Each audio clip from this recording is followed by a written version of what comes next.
Good morning, everybody. If you're on the Pacific Coast, I guess. Good afternoon to pretty much every other listener. And I don't know what's going on tomorrow, but you can tell us about it if you're listening down under. This is Fantasy NBA Today, our free live Thursday edition. I am Dan Besbris, and I am, well, actually, I'm way happier than usual. We got Vince Miracle on the show, and we got a photo bombing Aaron Brewski wandering back and forth. This is. There was an old show that my parents always used to quote when I was growing up. The line, I believe, was, "Can Erno do this?" And then this character would wander by a door in sort of like a different position each time.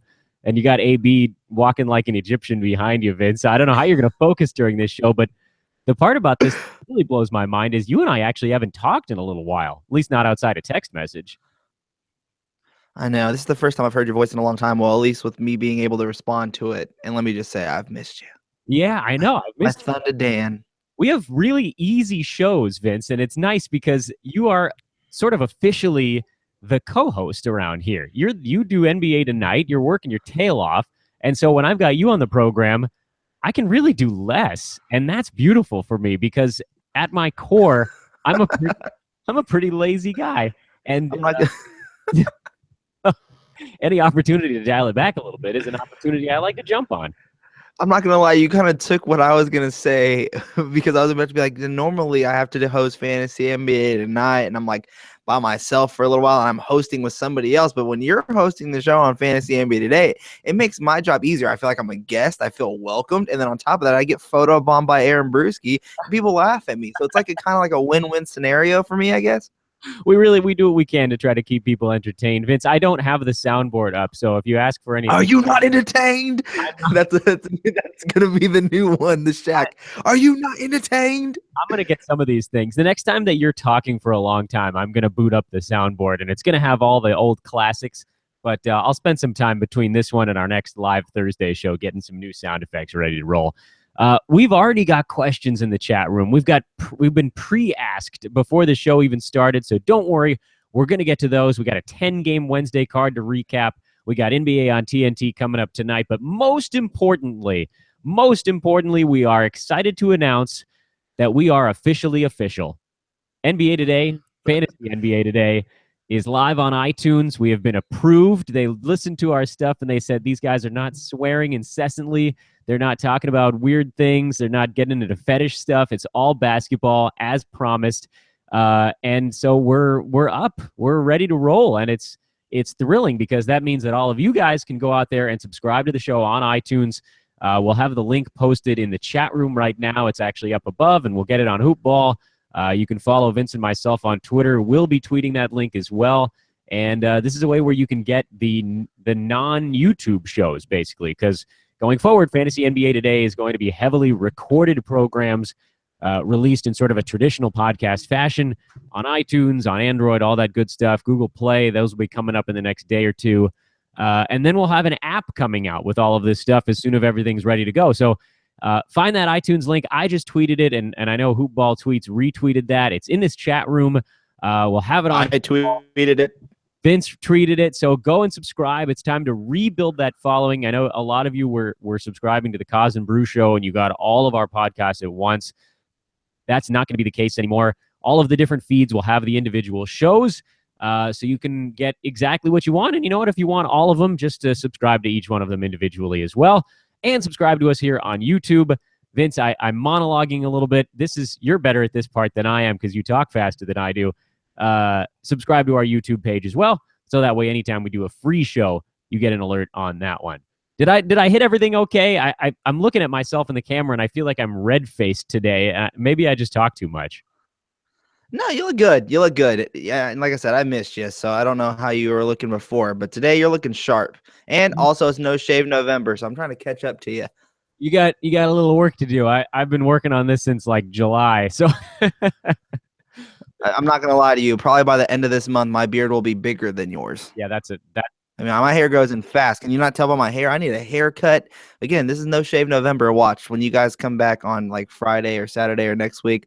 I'll probably shave my head, but this beard might still be here. I might actually do the No Shave November thing. Don't complain about hair growing, Vince, because this hair that you see right here on the camera used to start about here, and that was only a few years ago. So it retreats quick when it knows the battle is lost. My hair is running for the hills, and it is just trying to make sure that my forehead isn't taking any prisoners. Hey, at least you don't have like some weird hairline. My thing goes like up here, then goes across, then comes back down, and goes like that. You have like a normal, just hairline. You're lucky. But hey, but before we start talking about basketball, I have to ask you: did you watch the baseball game? Yes, I did watch the baseball game. I watched it live on Fantasy NBA Tonight. It was probably the worst show we've done all year, outside of my issue with Chef Ming's delivery here. No, that was the best episode ever when you had a chef that came to your door to say, "Here's some chicken, no charge." Well, I turned it away. I didn't know if maybe somebody had called in and run my credit card or something, but I looked at my credit card statement and I didn't get charged for it, which is great because I didn't take it. But that was really strange. I can only assume that somebody left a note on a paper the previous night because we had ordered from that same place. And then they just brought one of the 4 things the next day. They didn't bring the entire order again. They just brought one item from it. That was really, really weird. The guy looked super disappointed when I turned him away, but I wasn't about to pay for a $12 plate of cashew chicken in the middle of a podcast when I still had leftover cashew chicken from that same restaurant in my refrigerator. That's just dumb. And I'm not dumb. I'm also kind of cheap, but I'm not dumb. I would have kept the food, but at the same time, I have bigger rolls than you. So, yeah, well, maybe you're a smarter man than I am. Let's talk a little bit of basketball, Vince. You want to start with questions? You want to start with box scores? I want to start with the fact that we are so lucky that today is finally the day. Russell Westbrook versus Kevin Durant for the very first time. I'm so excited for that game. I'm so excited for that game tonight. I think this is probably the most anticipated game of the year, especially with all the build-up for it. I mean, even as soon as the announcement was made, all the questions that Westbrook has had has always been about Kevin Durant, and he keeps responding with, "I'm not answering any more questions." I just watched an interview last night after their win. By the way, he's averaging a triple-double. Is he going to be the new Oscar Robertson? That'd be pretty dope. That'd be awesome. You mean you're not excited? You're not head over heels for King's Magic? Okay, first off, that game's gonna be amazing. But if it interrupts KD and Westbrook, you best believe I'm just gonna watch the replay of that one. I want to watch Westbrook. I want to see the poster of Westbrook just dunking and then yelling at Kevin Durant's face. I want to see Cameron Payne standing up with his broken foot, dancing with Westbrook, and then Westbrook pushing Kevin Durant out of the way. I want to see something like that. Can I ask you, do you think Steven Adams is going to do anything weird in this ball game? And as a follow-up, do you think Draymond Green's foot is going to touch anybody's genitals? Oh, the no-no place? I hope to see Steven Adams do what Ron Artest did to James Harden, just because it would draw up, buzz. But it will be an accident. I was a little worried you were going to say, I just want to see Steven Adams do what Ron Artest did to the fans in Detroit. that would have been a little bit worse. I mean, that's a pretty good game. We actually have 5 games tonight, Vince. That's a lot for a Thursday. I know we got a lot to cover on Fantasy NBA tonight, but even more to cover here on Fantasy NBA today because there was 10 games last night. So, Lord, where do you want to start? Because I think we can say we'll let the chat board continue to stack up here, and then kind of towards the end we'll answer as many questions as we can. Because, I mean, Fantasy NBA tonight is where you're supposed to be getting all your fantasy basketball questions answered. We're supposed to be running down these games. I wonder if people are asleep. That's the only excuse I can get. Although last night the World Series was on, and so I was only half paying attention to the show anyway. All right, let's talk about yesterday's games. I talked a little bit about these with Jordan on yesterday's show, but I'd love to get the Miracle Man's opinion on some of this stuff. I'm going to list off the teams from yesterday, Vince, where I thought there really wasn't much of a story. And then you can tell me if you want to talk about those teams. And this is my way of trying to make sure that we stay nice and efficient. I didn't feel like there was much going on with Charlotte. I didn't feel like there was much going on with Toronto or Washington. I didn't feel like there was a great deal going on with, I think it was Detroit. And if I'm not mistaken, I didn't feel like there was a whole lot going on with in that New Orleans Memphis game because the minutes were so goofy for both ball clubs. But again, if you want to grab those teams, just do it on the fly because those are ones that I was going to gloss over a little bit. Fair enough?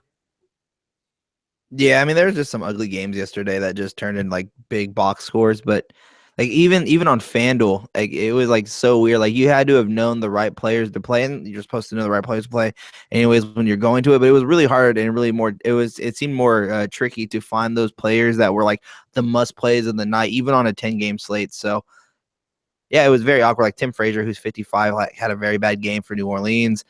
Brooklyn was just an up and down type of game. Andre Drummond getting benched at the end for John Lure in the fourth quarter at times was really awkward. So it was just an awkward night of games. But I think the most fun game to watch, and it's been a team that I don't think is that good, but somehow they're still winning basketball games, and that's the Houston Rockets. Yeah, So man, you got to get as many players as you can on either team pretty much anytime the Rockets are involved because that someone's going to go crazy. Frankly, I don't know how the Knicks didn't break 100 yesterday. That's a glaring indictment of the New York Knicks offense, isn't it? I mean, they look terrible against a team that doesn't guard anybody. yeah, well, they don't pass the ball.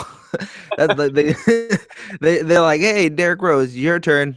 Hey, Melo, your turn. Hey, Derrick Rose, pass it. No, I don't want to. And then he drives it. And then Porzingis has mismatches and is only allowed to take 4 shots in a game and miss all 4 shots, and then he doesn't touch the ball again. It's ridiculous. And then Jeff Hornacek came out earlier today. I believe it was earlier today. I read it before we came on the show. He's going to have Porzingis have more touches. Like they're going to make sure that he touches the ball a little bit more and gets more involved in the offense. So fantasy owners are definitely going to be wanting to not give up on Porzingis. But for those who are wanting Porzingis that are watching this show, now would be a good time to buy low after a game like that. Can I name you one player on the Knicks that had more shots yesterday than Kristaps Porzingis, and we can both have a good laugh? I'm excited to see who you're going to say. Ron Baker. Tell me what position Ron Baker plays without having to look at it. I don't look at it. I don't have the first foggy clue. I thought Ron Baker was running for like the House of Representatives in California. I didn't know Ron Baker was a basketball player. No. Ron Baker's like a shooting guard, right? Shooting guard, power forward. He's a guard. He's a guard. Yes, he's like a shooting guard, small forward. I know he's the dude who has like the really long Justin Bieber hair when he was 13. Well, he took 5 shots yesterday and made 1 of them, and Porzingis took 4 and didn't make any. But Kristaps did get a steal and 3 blocks, so at least not all was lost in that one. But man, can we talk about Montrezl Harrell for a minute? What a ball game! I mean, I'm not going out and getting him after one night, but he went crazy yesterday. Yeah, and then the night before that was Nene.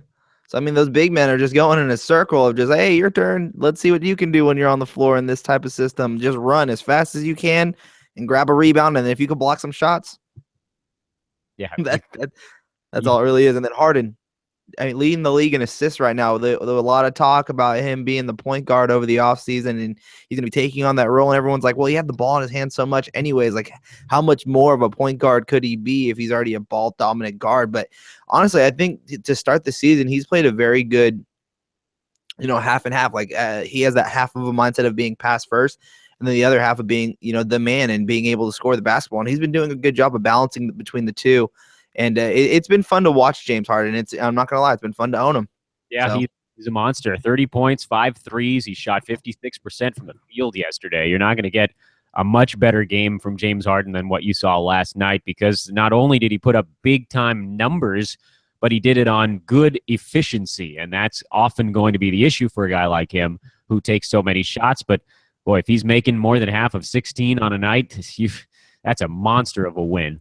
Let's talk about Philadelphia and Charlotte for a minute. On the Charlotte side, the big man battle has become a little bit more hairy because Frank the Tank is getting involved. I know that I was very bullish on Cody Zeller, especially when Roy Hibbert went down. But I'm dialing it back a tiny bit. I still like Zeller. I think he's going to be a great guy to own for field goal percentage because on a night-to-night basis, he's probably going to make about 5 out of 8 shots almost every ball game. But maybe he's not going to have the opportunity that we originally expected because it looks like Frank Kaminsky is sliding over to play a few more center minutes. Is that something that concerns you? Because for me, it pushes Zeller a little bit back towards the cut line. It's just matchups. It was just a matchup issue. I don't think you're going to see Kaminsky play a lot of center at all. He's going to be that stretch four guy. I know that they want to give him minutes, especially after what he did in his rookie year. He actually looked good at times during his rookie season last year. So they're going to find minutes for him. Roy Hibbert, the all-star, he's down and out. Who's actually been a surprisingly good play in his 20 minutes, and I'm not necessarily against Philly, but was Spencer Hawes. When he was getting his 20 minutes, he was actually producing across the board and was making a great value play for DFS users. But he's more of a wait and see if he's gonna earn more minutes, which he probably won't with guys like Kaminsky and Michael Kidd-Gilchrist healthy. But I'm not worried about him getting the center minutes. I think it was more of just the matchup issues with Dario being there as a stretch four, and then they're playing Ursane a few more minutes than expected. I know they said they were going to play him a bunch of minutes, but I thought that was going to be like a kind of a little bit of a lie. But he played minutes and he played well. I thought they were going to waive him. So to see that he's staying on, then also Jahlil Okafor is a pretty big guy. What do you want to do? You want to get him out of the low post, even though he's not that great of a defender. Now you have Kaminsky being able to use his foot speed and his three-point shooting against him. So I think it was just a matchup situation. I'm not really too concerned with Kaminsky playing center minutes. Let me ask you about a player that's going to be sort of a hot topic today, and rightly so, and that's Rob Covington, who was bad again for the fourth straight game. He has been atrocious in every statistical category except for steals, of which he has 10 in 4 ball games. And if you can average 2.5 steals, you almost don't have to do anything else. But man, I know for a lot of owners, he's become really tough to hang on to. And last night I was just kind of pleading with people to give him 2 or 3 more ball games, because he's got to get hot and take a few shots at some point, doesn't he? I said it on the Fantasy NBA Tonight show for like the past couple of days when people keep bringing him up, and I'm going to say it again. It's just when Robert Covington is hot, he's really hot. But when Robert Covington is cold, he is ice cold, where he can go on long streaks of not being able to knock down a 3-point shot. His field goal percentage is terrible. He's turning over the basketball. But one thing he still does give you is the defensive stats. The steals will probably still be there. The 2, like you said, he can probably get you a block in the game, but and he'll get you a few rebounds. But again, you're really trying to get him for the 3-pointers as well. You want the across the board stats and not just the defensive player. And he's going to be hurting you until he can start picking you back up. So I agree with you. I wouldn't give up on him quite yet. But at the same time, if he's hurting you, you have to find, maybe you can find a different suitor who will take him on, because when he is cold, again, he is ice cold. Yeah, it's been rough. I know that I am a Covington owner in one of my leagues, and basically after that second goose egg, for me, he moved from start to bench, but he's not at drop yet. That's another big step away. You can't dump a guy who, when things are going well, he could put a 2 or 3 week stretch together where he's a top 40 guy. Now, you average that out, of course, with these very slow times, and he could be, settle somewhere in that top 75, top 85 range. And that's a guy you don't want to drop, particularly when he, especially in a head-to-head league where he could sort of win you steals on a given week or threes on a given week. But in a roto league, these bad shooting nights are starting to add up a little bit, and it's the steals aren't making up for it. So for me, I benched him. I'm going to wait until he starts to settle in a little bit. I thought that over the last 2 games, you'd see him do a bit more, just because the Sixers were resting Embiid and Okafor flip-flopped on the 2 nights yesterday. Embiid sat and so forth. And he did take 9 shots yesterday, which was somewhat allaying of my concerns, because prior to that, he was really only taking 4 or 5 shots a ball game. And when you're totally not involved, it's difficult to put up numbers. So if he can take 9 shots and, he only made 2, but if he can put together a week or 2 where he's hitting 4 or 5 of those, they're mostly going to be 3-pointers. I think it'll wake him up. You'll probably see him do more on the glass, and suddenly he'll be, 12 to 15 points, 6 to 7 rebounds, 3 steals for a few games in a row. And again, he's not going to maintain those numbers, but when you average it out, he's a guy you're going to want to have waiting. So if you can put him on your bench, I would say do it and hold on tight, but don't drop yet, if at all possible. I don't think he's quite hit that point yet. We can't really talk about every single player in these games. I think we touched upon the important ones. Obviously, Dario Saric, you continue to hold on to him. He's starting to show signs of waking up as He's well. starting to pick up. Yeah. Toronto, Yeah. Washington. This was one of the ones. Adrian wrote in the chat though about Covington, says I can't find a suitor for Covington. Been trying to move him, and the only offer I got was a bag of Cheetos. Well, don't take it. I think you'll be able to get at least 2 bags after he makes a couple of shots. That Toronto Washington game was one of the ones I was going to kind of gloss over a little bit, other than to note, Vince, that Otto Porter finally had that kind of big game that people were waiting for, but nothing else really jumped out. You had kind of the obvious guys on both teams. Yeah, nothing's crazy is happening with the team. And it looks like Scotty Brooks is finding his rotation. It looks like he has his players that he wants from his starting lineup, and he's going to continue playing them.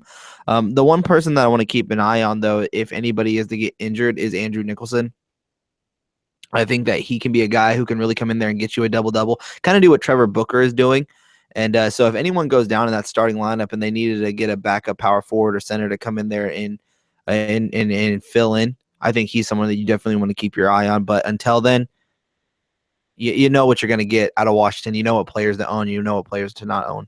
Things could get ugly there if they don't figure out a way to start winning soon. That is one other note to kind of keep an eye on in Washington, that they're already talking about team meetings and such, and we're 1 week and 2 days into the basketball season. That's a very bad sign. The Houston Knicks game, we touched upon it a little bit. We talked about how Nene was out, and so the power forwards for Houston are kind of whoever's healthy is putting up nice numbers. On the Knicks side, we had good Courtney Lee yesterday. He, to me, is still not really a guy that I'm trusting, because bad Courtney Lee is like bad Robert Covington, but fewer defensive stats and fewer rebounds. So it's like the same guy, but 3 rounds later. And so that, to me, moves Courtney Lee beyond the cut line. I'm not touching him, but maybe I'm in the minority on this one. Vince, where do you stand on Courtney Lee? I don't touch Courtney Lee at all. He doesn't do anything. Okay, good. Then we can move on. The other thing I wanted to note, actually, before we move on, is Joakim Noah, who I talked on the Wednesday morning show with Zane Donani, and he made a really good point about when Noah's useful, and I brought it back up on the night show yesterday, but I figure one more time couldn't hurt. 2 rebounds and 4 assists yesterday in 18 minutes. He missed both of his shots and missed both of his free throws. That's a really, really bad line, and it had a lot to do with tempo. And he put together a decent ball game against Andre Drummond. So if you got the Knicks playing a lumbering ox in the middle, Noah's not a bad guy to trot out there if you need assists, rebounds, and a couple of defensive stats. But efficiency is always going to be bad. And if you play him against a fast team, you're going to get some goose eggs. So there's something to keep in mind there. Lakers, Atlanta. Vince, I mean, it's the same thing. My game of the night. This was really something. First of all, kudos to the Lakers, because this is a team that's competitive on a nightly basis right now, and that's really all Lakers fans wanted after some really, really ugly years of basketball. But the Atlanta, including yourself, yeah, including myself. I didn't say it, Vince. I'm letting it simmer on there. They know. I'm going to start on the Atlanta side, because it's the same issue we've seen the last few games for the Hawks, and that is which of the shooting guards is going to play and which of the small forwards is going to play. And last night, it was Tim Hardaway at shooting guard and Kent Bazemore at small forward. But on other nights, it's Kyle Korver and Thabo Sefolosha, and it's sort of, pick whatever 2 of those guys. It's tough to own any of them right now. I think this is a perfect buy low moment for a guy like Kent Bazemore. I really think he's going to have a nice year with Atlanta this season. I think Tim Hardaway Jr. is starting to become someone that you definitely want to start owning for 3-pointers. He's been very active defensively as well. The stats haven't really proven it, but he's getting the minutes, and he's going to be in there as soon as Kyle Korver gets cold or Kent Bazemore gets cold. And then Thabo Sefolosha is showing to be a defensive player once again, that 3-and-D type of guy off the bench, which is nice to own in some leagues if you need that 3-and-D type of guy, because he's also getting fluid out there. So I would say those are guys that you want to keep your eye on, but I think that this is definitely a good time to start buying low on a guy like Kent Bazemore, who last night he was getting the assists, he was dishing, and then his shots were finally starting to fall down a little bit in the middle of that game. But again, he just needs to start finding that touch. I think it's going to take him maybe another game or two, but he can fill it up across the board. And although his field goal percentage is pretty bad right now, I think he can also get that up to right around 43, 44%, which isn't terrible from a shooting guard small forward. What is your take on the Lakers and the fact that Luke Walton is playing quite literally everybody meaningful minutes? First off, ice in his veins. That's nasty. The stat line that he did for me, D'Angelo Russell is the man. What was it, 4 blocks? 3 blocks from my point guard last night was nice. That is, yeah, he did himself a big one. Even, you know, there were a couple of slow ones mixed in there. So this was the one you were waiting for, wasn't it? Oh, this is the one that actually made me not worried, because the other night, I think he only played like 19 minutes. And Luke Walton decided to play Jose Calderon more minutes, or just around the same minutes. And I was like, what's happening over here? But again, I was happy to see that come through. I think a lot of D'Angelo Russell fans and fantasy owners were happy to see that his minutes were there. So again, ice is in those veins. He is ready. All he needs, and he happened to win the game. He was a big component of winning that game. So I'll put that out there. But to answer your question, a lot of guys were big components of winning that game, and that's the issue right now. Yeah, that's what I was about to bring up. You brought up the question on, is it concerning that Luke Walton is playing so many players? I think you're going to see it all season long as they're, being competitive, like you said, because they have been in the mix in a lot of these games to where, or even have shown a little signs of comebacks. But Luol Deng's going to definitely get his minutes. They're going to be developing Brandon Ingram throughout the entire season. I think Lou Williams is someone that if you need scoring right away and also some 3-point shots, I think in the beginning of the season and maybe even towards like getting to the All-Star break, he'll continue to get those minutes just because they need his veteran presence out there. That's a former 6th man of the year, and he's showing why once again in the game last night, knocking down that corner 3 off basically 1 foot, which was really cool to see. So that was my game of the night last night. It was a fun game to watch. Again, the one thing we're not talking about is Mozgov, and that he might be out for a little while because of the facial injuries. Do you think Zubac is someone that people need to be watching? Because I mean, although he only what did he play, like 18 minutes? Yeah, everybody did. 6 points, 3 boards, and a steal. He made all 3 of his shots, so I guess that was something. And he committed 4 fouls in 18 minutes. I think that's kind of the pace that you can expect from a young fella on the foul department. So no, I'm actually looking at Larry Nance as a guy that's kind of sliding over, where, Julius Randle plays a little bit of time at the 5 and Nance at the 4, or they could flip-flop. Larry Nance has put up really nice numbers in the 2 games that Mozgov's been down. Yeah, no, Nance is athletic. He has some good moves. I mean, he's becoming like the Lakers' Blake Griffin, where he can't really like shoot that well, but he continues to shoot mid-range jumpers and then he dunks on people. I like that part about Larry Nance. He's a hustle guy. I think he's definitely earned his spot on that team, being like he was almost a nobody 2 years ago, and now people know who he is. Like, he, to me right now, looks like he's putting up very similar numbers to Cody Zeller, who we just talked about, and a guy that's going to be nice efficiency, good hustle numbers, and on a team that's playing this sort of wide open style of basketball, he's a guy that maybe if Cody's not cutting the mustard and you need somebody else, Nance might be that guy. So, I mean, they're almost carbon copies of one another from a fantasy perspective, and frankly, from just sort of an energy and basketball perspective, they're not very different. Yeah, when they're running, I think that it fits it very well. When that team is in a running type of game like they were last night, there was a lot of up and down. It was almost like a 3-point shootout for a lot of that game. So it was long rebounds, getting out on the break, and then finding the open man for 3. So you saw a lot of that in that game. So yeah, I'm keeping my eye on him. I do think the minutes are going to be there for him, especially if he's missing time. He's going to be someone that you want to keep close eye on especially if he can continue getting the defensive stats. And so I'm thinking about he's an interesting streaming option right now. I think that with Mozgov coming back at some point, his minutes may decrease a little bit, but boy, right now he's giving you steals, he's giving you blocks. I think he had 6. Did he have 6 steals in their previous game? Who, Nance? Yeah, Larry Nance. I'd have to look to see if it was 6 steals. It was 5 or more. I can tell you that. I can't remember if it was 5, 6, or 7. But it was a heck of a number. Something's getting screwed in over there. Yeah, so we have a leak in our air conditioning vent, and it's being vacuumed right now. I'm going to turn my volume down when I'm not talking. Vince, take us to the next game. All right, we move on to the next one, and you were correct. It was 6 steals as he's turning down the volume, and it's the New Orleans Pelicans still looking for their very first win of the season. They're 0-5 on the year, taking the L to the Memphis Grizzlies, and it was a gross rotation yesterday for the Pelicans, who just could not get anything going for their starters. Tim Frazier was a disappointment. Anthony Davis finally cooled off with 10 points and 7 rebounds. You got 0 points from both your forward positions in Dante Cunningham and Solomon Hill. It was a bad night for the Pelicans. It was a bad night for the Memphis Grizzlies. They just so happened to get the win. So what were some of your biggest takeaways from this game? Because, I mean, just from the Pelican side, it was just a wacky rotation. Yeah, the rotations were insane almost all the way around, because if you look over at the Memphis side too, Andrew Harrison was a guy that was actually playing pretty big minutes the previous game, and he didn't play at all. So you had Jermichael Green doing his thing from a scoring perspective. James Ennis was solid again after kind of a couple of off nights.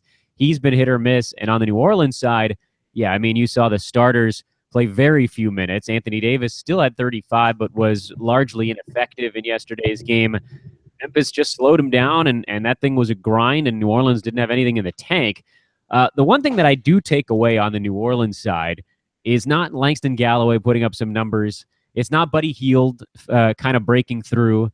It's certainly not Lance Stevenson, although that was funny. So congratulations to Lance on a big ball game.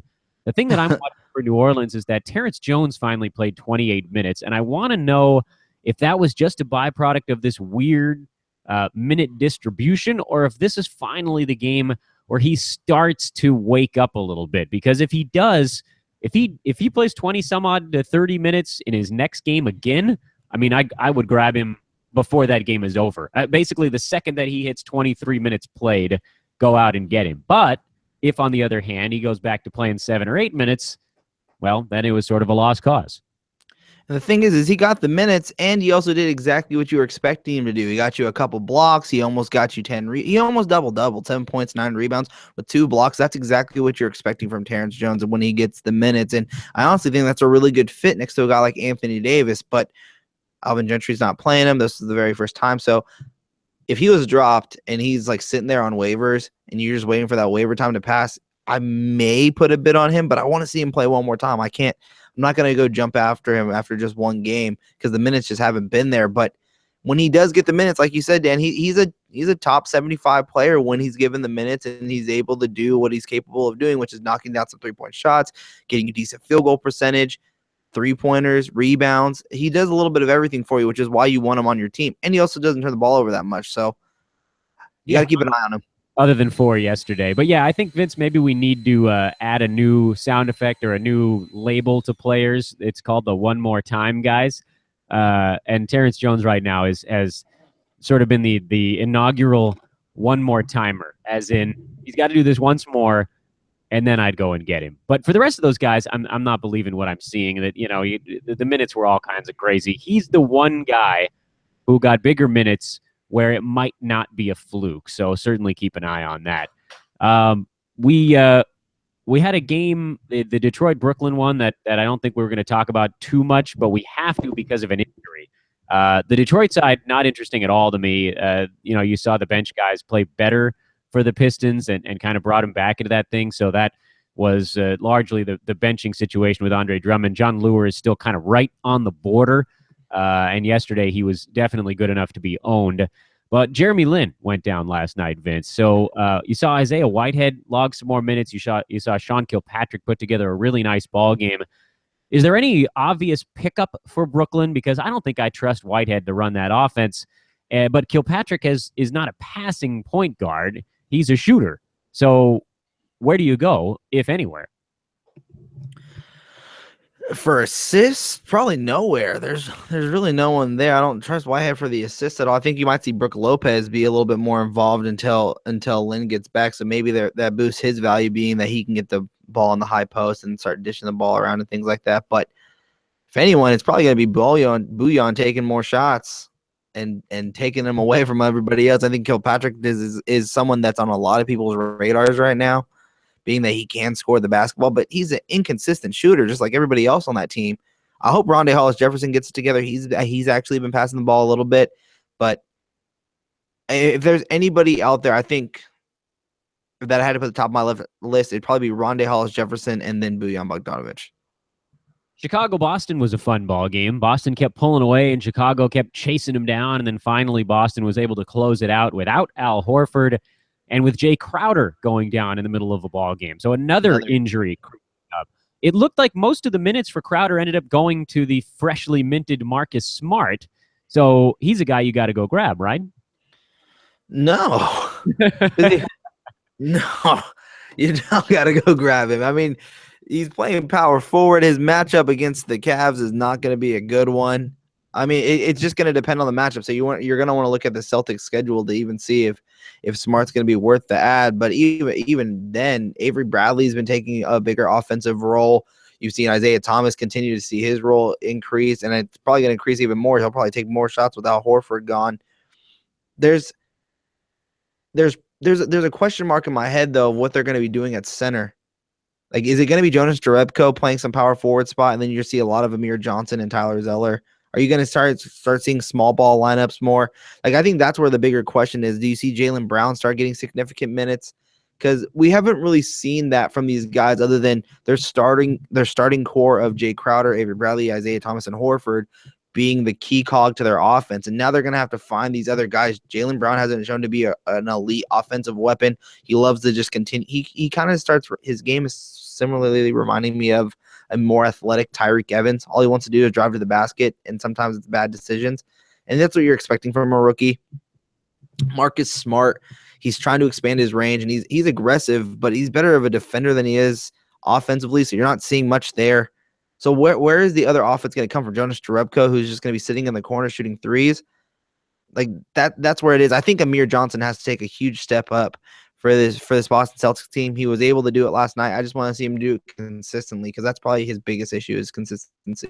Yeah, it's been one that's been creeping up quite a bit over the years. I'm probably on the side where I think you could probably consider adding Marcus Smart, at least while Jay Crowder is out. Maybe individual matchup games might not favor him at times, but on the whole, for the bigger picture, he's probably going to be a guy that gets you a 3 or 2 per game. He's going to get you some steals because he is so tenacious on defense, but his percentages are bad, and that's just kind of how it's going to be. So if you can weather that storm, he might be able to fill a need for you for a little bit. But on long-term outlook, I'm actually on your side on that one. I don't think that he's able to put up these solid numbers all season long. But again, if Crowder does miss a few weeks, you might see Marcus Smart chew into those minutes quite a bit and kind of shift other bodies up a little. On the Chicago side, no real changes for me from game to game. Rondo, Butler, Wade, Mirotic had decent nights.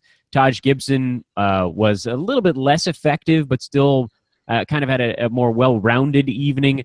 But Robin Lopez has kind of been the odd man out at times for this club. You thought he might be able to play more against Amir Johnson, but he pulled him away from the bucket, and Robin only played 14 minutes last night. Are you a guy who's thinking about buying low on Robin Lopez, or are you waiting to see how this situation in Chicago plays out?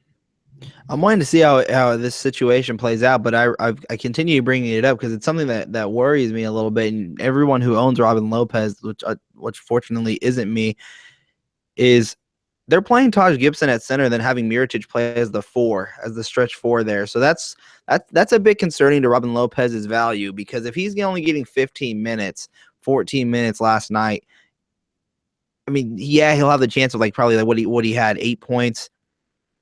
5 rebounds and maybe a block, which is fine. It's great for a low-end guy to get those minutes, but you're going to want the people who get the minutes. That's who the people that you want to have on your team is the one who are going to get the minutes and who could be effective in their minutes. And both Mirotic and Gibson are showing that they can both be, 1, productive on the floor with one another, and 2, are being productive in the minutes that they're given.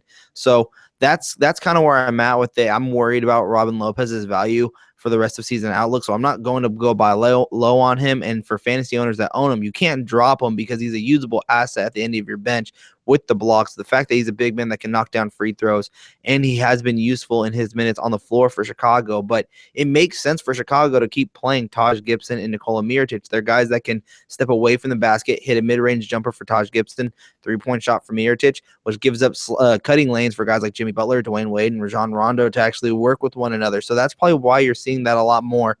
But yeah, I'm worried about Robin Lopez's minutes. I think it's going to have to be an injury to a Taj Gibson, to a Nikola Mirotic for his minutes to increase, and then that's where you're probably going to want to sell high.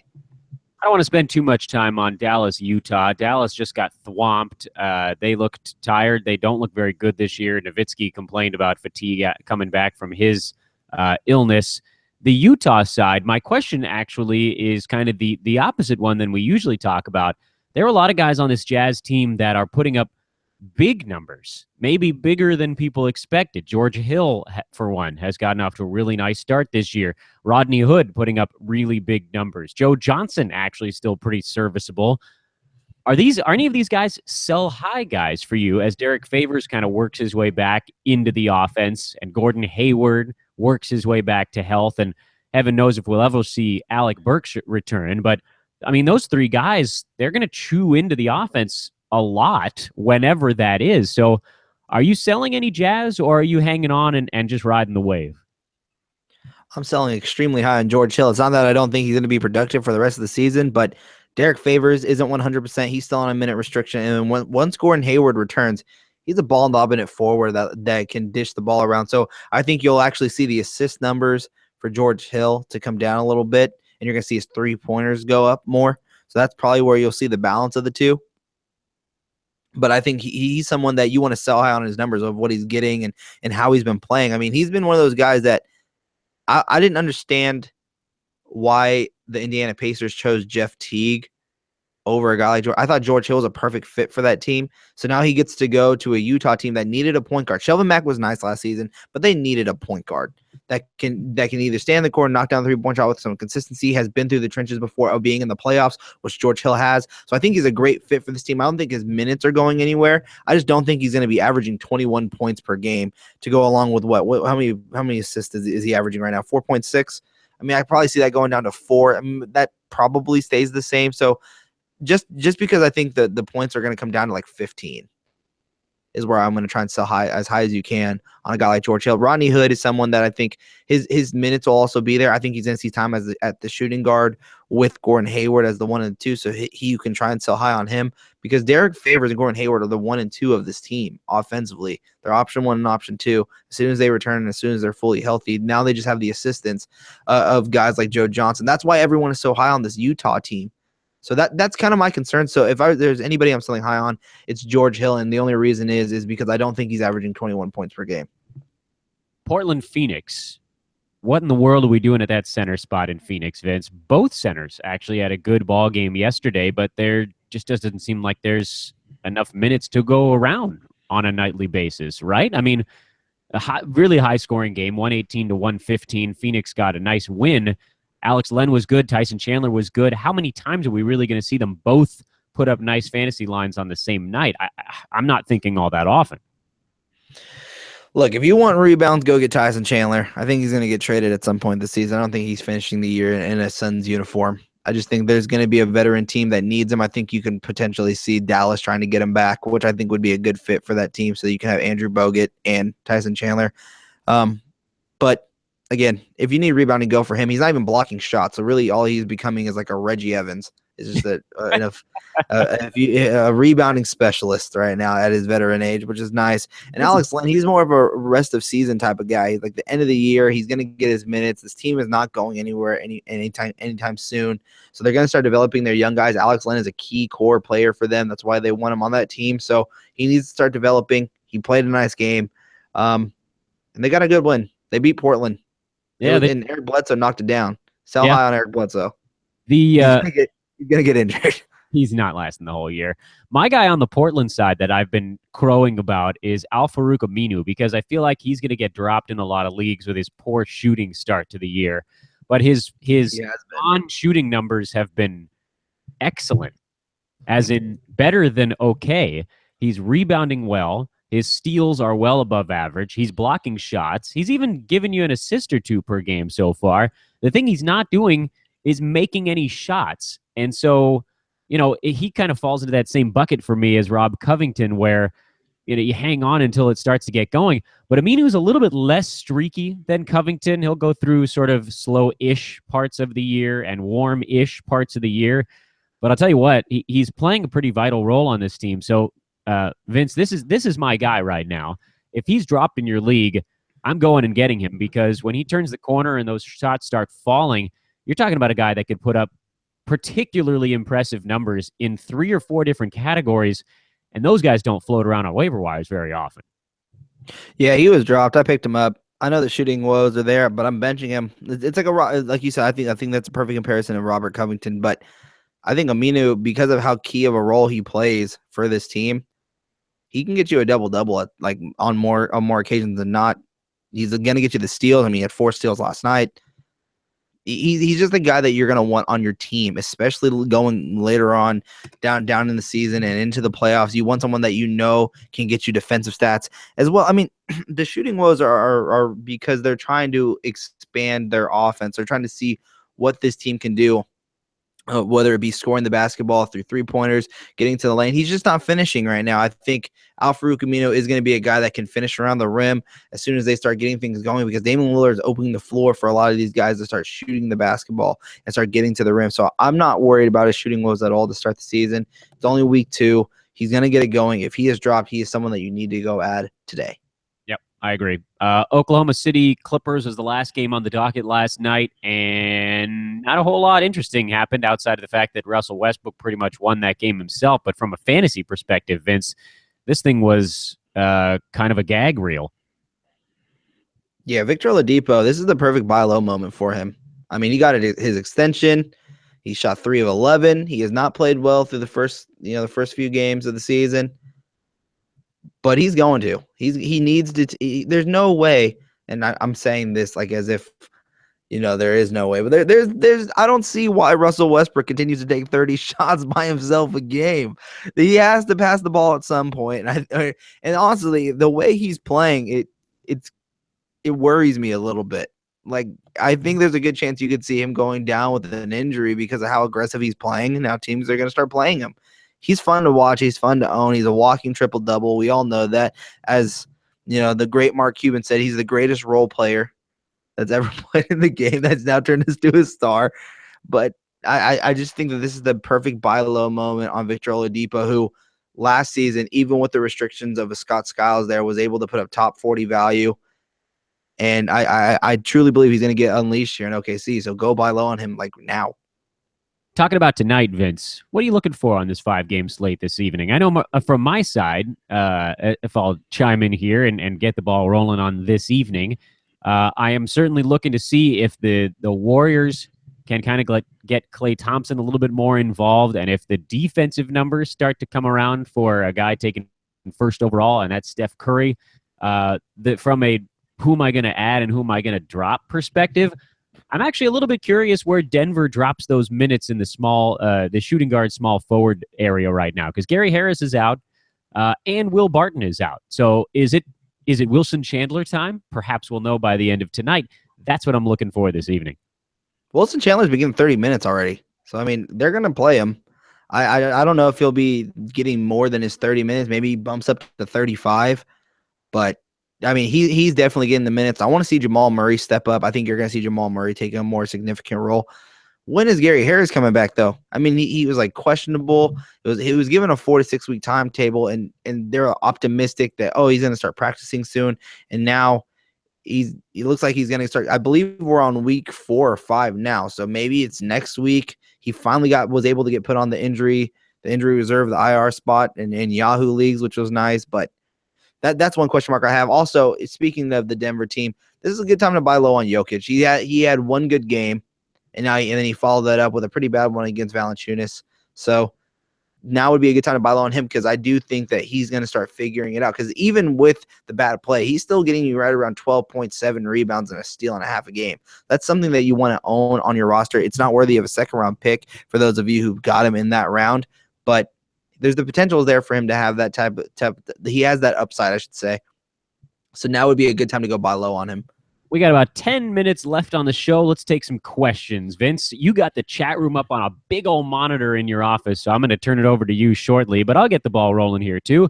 Adrian Benjamins asks, hi, guys. Really looking forward to the chat today. He just traded Mike Conley for Derek Favors in a league where he's stacked at guard. He has Russell Westbrook, Kemba Walker, Zach LaVine, and Avery Bradley. He's wondering how he did on that deal. Adrian, my thought is that head-to-head, those guys are probably going to have a pretty darn close end-of-season outlook. And if you got a ton of point guards, I have no problem with that trade you made. Yeah, no, that was a really good trade. I think that Mike Conley is an injury risk going forward anyways. I think Derek Favors is getting back into form, and when he is there, he's a third round player, where maybe Mike Conley is a potential third round, but I mean, he's more like a fourth or fifth round type of guy. So the value is there. I think you won that deal, especially with the guards that you already have. So yeah, it was a good deal. Go up to the top of the chat window, everybody, and subscribe to the show on iTunes. You can make sure to get episodes that we're not doing live here on YouTube. Subscribe to the YouTube channel. Make sure you get all of our live shows alerted and sent your way as well. Ben Carnado says, how long should you hold on to a player like Markieff Morris? I didn't even realize he was that close to the chopping block, Vince. So my answer to this question is certainly a little bit longer. He's had like one bad game. I mean, he's a good player. You keep him on your team. Plus, in Yahoo leagues, I don't know about ESPN. I don't play in a lot of ESPN leagues, but in Yahoo leagues, he fills up three positions. He's a small forward, power forward, and center. So I mean, you don't get that on a lot of guys, and he can get you 3-pointers on an occasion. His field goal percentage isn't going to kill you. He can knock down free throws. He's a player that you want to own. So I didn't know he was on your chopping block. Yeah, not yet. Not for me. So. I'd hang on longer. He's owned in still about 3/4 of all leagues. So unless you're in a very small one, you're hanging on right there. Angel Delgado says he just put Jay Crowder in the IL spot and picked up Sean Kilpatrick. When Crowder comes back, he's wondering if he should drop Kilpatrick or Kent Bazemore. Vince, I think you want to say this one in unison? I'll count to 3. 1, 2, 3. Bazemore. Sean Kilpatrick. You want to drop Bazemore? Oh, I thought you said who do you want to keep. Oh, did I say keep? My bad. All right, so you and I agree.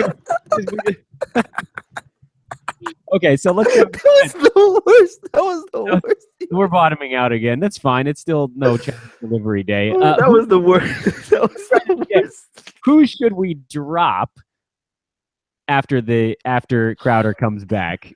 Sean Kilpatrick, please. Please say Sean Kilpatrick. Kilpatrick. Okay. Hugh Johnson says she traded Goran Dragic and Paul Millsap for Chandler Parsons and Giannis Antetokounmpo. Is this a good trade? Ooh, this is interesting. I'm going to say yes. I like it because generally I like getting a first-round pick. And I tend to buy a first-rounder right now. You're usually going to have to give up a second and a fourth, and that's pretty much what he did. So to me, this is fair. The only issue is that you got back a guy who's hurt and you don't know when he's coming back. I almost would have rather got nothing plus the Greek Freak, because at least then you could go fill your other roster spot with whoever you wanted. Now you're going to be worried about whether or not you need to drop Chandler Parsons. Parsons is hopeful to return soon. Yeah, but he's always hopeful to return soon. Yeah, they think he's probably going to be back in the next 2 weeks. He'll be back in the next 2 weeks. I'd put money on that. So are you on the Giannis side or are you on the Millsap side? I mean, I'm on the Giannis side because you get that first-round pick in the Greek Freak, and what he does for you is just amazing. And then what Parsons can bring is almost exactly what Dragic can bring. But, man, having Dragic and Millsap are two studs. But, again, you have to lean. If you just traded away Dragic and Millsap for Parsons and the Greek Freak, I think you got away with a pretty good deal because you just got a first-round pick. And Chandler Parsons, if he can stay – if he can stay healthy, he's a nice asset to own because of the fact that he gets you assists. He's going to have the ball in his hands because they're using him to, relieve some of the pressure off of Mike Conley so he can be off the ball a little bit more and catch and shoot situations, which he's actually very good at. So, yeah, I say you made away with a good deal. Just know that you're probably going to have Parsons injured again later on this season. All right, we're going lightning round because we only got 5 minutes left on the program. Vince, Matt Barnes, nice. Matt Barnes or Al? It says ALF. I think that's probably Al Farouk Aminu, right? Unless they talk about that TV show, Alf. I don't know. Are we talking about the alien? But I mean, in that case, I'd probably go with Alf because you just don't know what his skill set is. But the upside is through the roof. He could bring a spaceship into the arena. Between these two guys in a 9-cat 12-team head-to-head league, I'm probably going with Aminu because I love that he's going to be involved in the offense, where there are nights that Matt Barnes is just he's not going to take a shot because it just doesn't fall his way. Um, I'm going opposite of you. I'm going with Barnes. and it's close, isn't it? Pretty close. I mean, this is like you That's, split the that's a hairs a good little one. bit. That's a good question. Yeah. Barnes is just the reason why I go with Barnes is because I think Barnes can give you almost exactly what Al-Farouq Amino gives you. But at the same time, I also think that Barnes can knock down more 3-pointers, which gives him that edge for me. So I guess it just depends on if you need 3-pointers or not. Yeah. And if you want more steals, I think Al-Farouq Amino gets you more steals, though, and blocks. So, I mean, do you want the defensive stats or do you want the offensive stats? I think that's what you're kind of comparing between the two. That's a great question. Should I trade John Wall and Marcin Gortat for Boogie and Bradley Beal? Oh, my goodness. That's another good question. Wow. Nice, though. Cousins is nice, but Bradley Beal, you're basically giving up 2 players that you know are going to be good for one player that you know is going to be good and one player that you're worried is even going to make it through the entire season. Yeah, I don't think I'm taking this trade. I feel like Cousins and Wall are actually going to be pretty close in end of season value, unless you're in a points league where Boogie being so heavily involved in the offense can help you out a little bit more. But I hate the Bradley Beal injury risk. I really don't want him on my team. So in this one case, even if you made the argument that Cousins is the best of the players involved, I don't think it's by enough to warrant taking a guy that's an injury risk and is going to take up a roster spot when he's out. And that's maybe the worst thing of all because you can't drop him. He's too good to drop. And that, to me, is why I'm sticking with Wall and Gortat. I mean, if you can get somebody better than Beal, I think would be just would you do? Well, let's just change it up a little bit because I think this is a really good question. Would you do Wall and Gortat for Cousins and Hood? Yes. See, I think that's basically the same player with Hood and Beal, but Beal's just that injury risk, which makes you not want to have him. And plus, Beal's been playing so bad, so there you go. That's a no. So try to figure out somebody besides Bradley Beal. 14-team head-to-head league. Someone offered our listener, Mark, Kevin Durant and Steven Adams for Hassan Whiteside and D'Angelo Russell. I'm on the KD side of that one. Vince, where do you sit? You got Kevin Durant and Steven Adams for Whiteside and D'Angelo Russell, and you haven't hit accept yet? Stop it. Stop. But first off, thank you for being a Hoopball subscriber. Let's start off by saying that. Thanks so much. We appreciate the support. Of course, yeah. Mark, take KD. He could end up being the best player in fantasy this year, and he may not. He's for it. He's nice. But Hassan Whiteside is not going to be the number one player, so take the guy that could be the one that wins you a whole league by himself. Scrolling down here a little bit to make sure that there's been some discussion about questions that actually already happened. Some jokes about Robert Covington that you actually already quoted, Vince. In Dynasty, let's go to Scott Douglas here. In a Dynasty, he's got Gary Harris, Jay Rich, Middleton on IR, Terry Rozier, Cameron Payne, CP3, Giannis, and Bazemore. Should he drop Kent Bazemore for John Lure because he doesn't really have any centers? No. Yeah, I don't think you can do that. Bazemore is too good to drop. Couldn't you drop? You can't drop Rozier or Payne? Yeah, you can drop Cameron Payne. You can drop Terry. I'll say this, though. I'm glad he brought up Rozier. I'm a huge fan of Terry Rozier. I think his game is nice. I mean, he's a small guy, but he's one really tough. He's quick. He can shoot. Kind of reminds me of like a young Earl Boykins. No, you can keep going, Vince. Sorry, we get. Yeah. But that's just who he reminds me of, is a young Earl Boykins. I don't see that many other questions here, but I do see one that says, would you guys trade Valanciunas for Jokic? Valanciunas for Jokic? Yes, I would take Jokic. I would take Jokic in that one as well. Dan, that was a classic 1, 2, 3. Oh, people are making fun of us on our 1, 2, 3. Next question says, I need to drop Rubio for Drew Holiday. The worst players on my roster are Porter, Deli, and Rolo. Drop Rubio for Drew Holiday? I don't know. I'd like to have both of those guys, frankly. Yeah, me too. The worst players on the team is, I'm guessing, Otto Porter, because I don't know any other Porters. Matthew Dellavedova or Rolo. Is this something that has to? Should I take immediately? I mean, you've got. If any, right now, I'd take Drew, or I'd drop either Deli or Robin Lopez before I drop Rubio. Well, let's wrap this bad boy up, Vince. So it's been a wonderful hour. We got to all the questions. We got to all the games. We got the games coming tonight. Vince, every Thursday at 11 a.m., we're going live here on Fantasy NBA Today. It will remain a free program as long as the season goes. Follow Vince on Twitter at VM Center. I am at Dan Besbris on Twitter, if I can say my own name. Hoopball tweets, hoop-ball.com is the website. We've had a blast today, folks. Hope you have as well. Thanks so much for listening. Subscribe on iTunes. We're official now. Search for Fantasy NBA Today. We'll get the link posted everywhere. We got live streams going every which direction. We got podcasts on 3 different channels. Tonight, Vince, you're at 9 p.m. with John Sill, Fantasy NBA Tonight, to break down the NBA on TNT games and get some questions. Thanks again for listening, everybody. We'll catch up with you later on.